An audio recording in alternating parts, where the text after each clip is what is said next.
Indonesia memiliki beberapa sosok ratu kerajaan gaib yang dipercaya memiliki kecantikan dan kesaktian yang luar biasa. Dalam kisah-kisah mistis, mereka diyakini mendiami beberapa wilayah di Indonesia.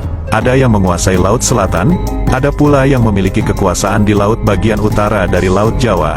Penasaran siapa saja sosok-sosok perempuan ini? Simak kisah mereka dalam video berikut. Nyi Pelet adalah tokoh dalam mitologi Jawa yang dikenal sebagai wanita cantik yang memiliki kekuatan untuk memikat hati pria. Konon, ia memiliki ilmu pelet yang sangat kuat dan mampu membuat siapa saja yang terkena peletnya menjadi takluk pada kehendaknya. Namun, kecantikan dan kekuatannya tersebut tidak membuat Nyi Pelet bahagia. Ia merasa kesepian dan tidak memiliki teman karena takut akan kekuatannya. Suatu hari, ia bertemu dengan seorang pria yang jatuh cinta padanya tanpa terkena peletnya. Pria tersebut membuktikan bahwa cinta sejati tidak memerlukan ilmu pelet. Nyi Pelet pun merasa bahagia dan menyerahkan ilmunya pada pria tersebut. Legenda Nyi Pelet juga sering dikaitkan dengan tempat-tempat tertentu seperti Goa Walet di Gunung Ciremai. Nyi Blorong adalah sosok dalam mitologi Jawa yang dikenal sebagai panglima perang terkuat Kanjeng Ratu Kidul. Ia digambarkan sebagai wanita cantik dengan tubuh manusia dari pinggang ke atas dan tubuh ular dari pinggang ke bawah. Nyi Blorong memiliki kesaktian luar biasa dan pengikut berbagai macam makhluk halus. Konon, ia ditugaskan untuk menyesatkan manusia agar terjerumus pesugihan dan menjadikan manusia budak-budaknya yang taat. Nyi Blorong tampil mengenakan berwarna hijau dengan rajutan emas. Kain panjang berwarna emas tersebut konon merupakan perwujudan sosok aslinya, yaitu ular raksasa. Menurut legenda, Nyi Blorong dipercaya dapat mendatangkan kekayaan bagi orang yang tertarik mengajaknya untuk bersekutu. Setiap kedatangan Nyi Blorong, ia akan meninggalkan kepingan-kepingan emas di tempat ia menemui orang yang menjalin hubungan dengannya sebagai imbalan. Emas tersebut konon sebenarnya merupakan sisik-sisik tubuhnya. Pesugihan dengan Nyi Blorong dipercaya membutuhkan tumbal arwah manusia pengikutnya. Saat ajal, arwah pengikutnya itu akan menjadi bagian dari penghuni keraton gaib Laut Selatan untuk selamanya. Selain itu, dalam jangka waktu tertentu, Nyi Blorong juga meminta tumbal nyawa untuk menambah jumlah prajurit serta meningkatkan kecantikannya. Nyi Calon Arang adalah tokoh dalam mitologi Jawa dan Bali yang dikenal sebagai janda penguasa ilmu hitam. Konon, ia sering merusak hasil panen para petani dan menyebabkan datangnya penyakit. Nyi Calon Arang memiliki seorang puteri bernama Dia Ayu Ratna Manggali, yang meskipun cantik, tidak dapat mendapatkan seorang suami karena orang-orang takut pada ibunya. Karena kesulitan yang dihadapi puterinya, Nyi Calon Arang marah dan ia pun berniat membalas dendam dengan menculik seorang gadis muda. Gadis tersebut ia bawa ke sebuah kuil untuk dikorbankan kepada Dewi Durga. Hari berikutnya, banjir besar melanda desa tersebut dan banyak orang meninggal dunia. Penyakit pun muncul. Raja Airlangga mengetahui hal tersebut kemudian meminta bantuan penasehatnya, Empu Baradah, untuk mengatasi masalah ini. Empu Baradah lalu mengirimkan seorang muridnya bernama Empu Bahula untuk dinikahkan kepada Dia Ratna Manggali. Keduanya menikah besar-besaran dengan pesta yang berlangsung 7 hari 7 malam, dan keadaan pun kembali normal. Nyi Calon Arang mempunyai sebuah buku yang berisi ilmu-ilmu sihir. Pada suatu hari, buku ini berhasil ditemukan oleh Empu Bahula yang menyerahkannya kepada Empu Baradah. Saat Nyi Calon Arang mengetahui bahwa bukunya telah dicuri, ia menjadi marah dan memutuskan untuk melawan Empu Baradah. Dalam mitos yang berkembang, Nyi Calon Arang digambarkan sebagai sosok perempuan yang sangat kuat dan sakti mandraguna yang menyembah Dewi Durga dan bisa berubah menjadi leak. Nyi Gadung Melati adalah sosok dalam mitologi Jawa yang dipercaya sebagai penjaga gerbang Gunung Merapi. Menurut kepercayaan Jawa, Nyi Gadung Melati memiliki tugas untuk memelihara kehijauan tanaman di lereng Merapi. Selain itu, ia juga dipercaya sebagai pemimpin makhluk halus di Gunung Merapi.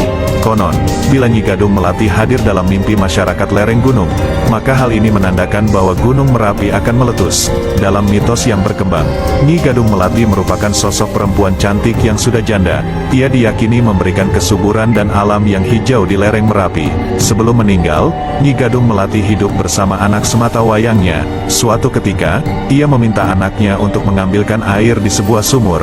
Namun, anaknya malah mengambil air dari sungai yang jauh. Karena merasa dikhianati oleh anaknya, Nyi Gadung Melati pun mengutuk anaknya menjadi seekor ular.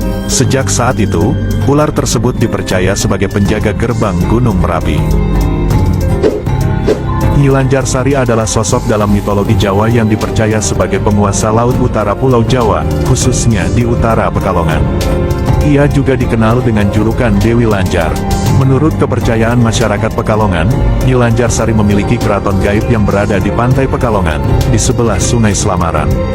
Nyi Lanjarsari digambarkan sebagai sosok wanita cantik dengan tubuh manusia dari pinggang ke atas dan tubuh ular dari pinggang ke bawah. Ia memiliki kesaktian luar biasa dan pengikut berbagai macam makhluk halus. Menurut legenda, Nyi Lanjarsari memiliki hubungan darah dengan Ratu Kidul, penguasa Laut Selatan Jawa. Versi lain menyebutkan bahwa Nyi Lanjarsari sebenarnya adalah Rantam Sari yang merupakan istri Raden Bahu. Jika ditarik garis keturunan, ia adalah Nawangsi, adik dari Nawangwulan yang juga Ratu Kidul di pantai selatan Jawa. Nyi Lanjarsari kerap dikaitkan dengan berbagai peristiwa-peristiwa misterius di pantai utara. Orang-orang Pekalongan juga mengaitkan Dewi Rantam Sari dengan Dewi Lanjar. Dewi Sri adalah sosok dalam mitologi Jawa yang dipercaya sebagai Dewi Padi dan Kesuburan. Ia juga dikenal sebagai Dewi Sri Laksmi dalam agama Hindu.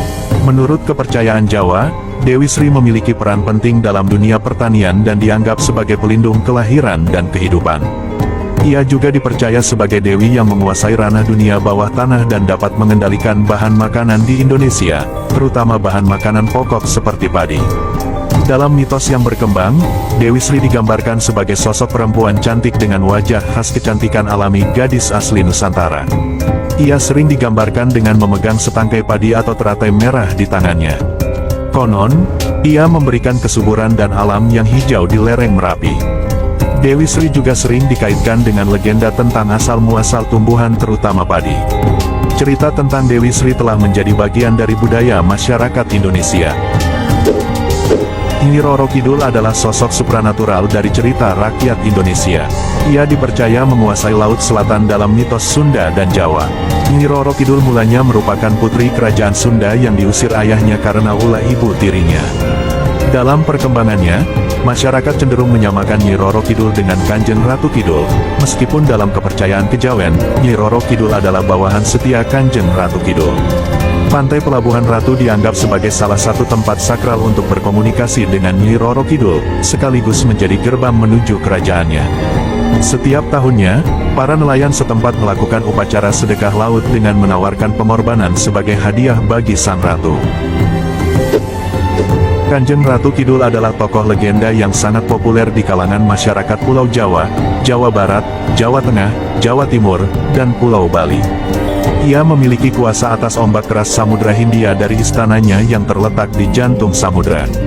Dalam mitologi Jawa, Kanjeng Ratu Kidul merupakan ciptaan dari Dewa Kaping Telu. Ia mengisi alam kehidupan sebagai Dewi Padi, Dewi Sri, dan dewi-dewi alam yang lain.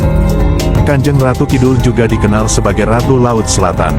Menurut kepercayaan tradisional Jawa dan Sunda, ia adalah dewi yang memerintah makhluk Laut Selatan Jawa. Ia dihormati di tempat-tempat seperti Pelabuhan Ratu, Pangandaran, Parangkusumo, dan Parangtritis. Pengamat sejarah kebanyakan beranggapan bahwa keyakinan akan Kanjeng Ratu Kidul memang dibuat untuk melegitimasi kekuasaan dinasti Mataram.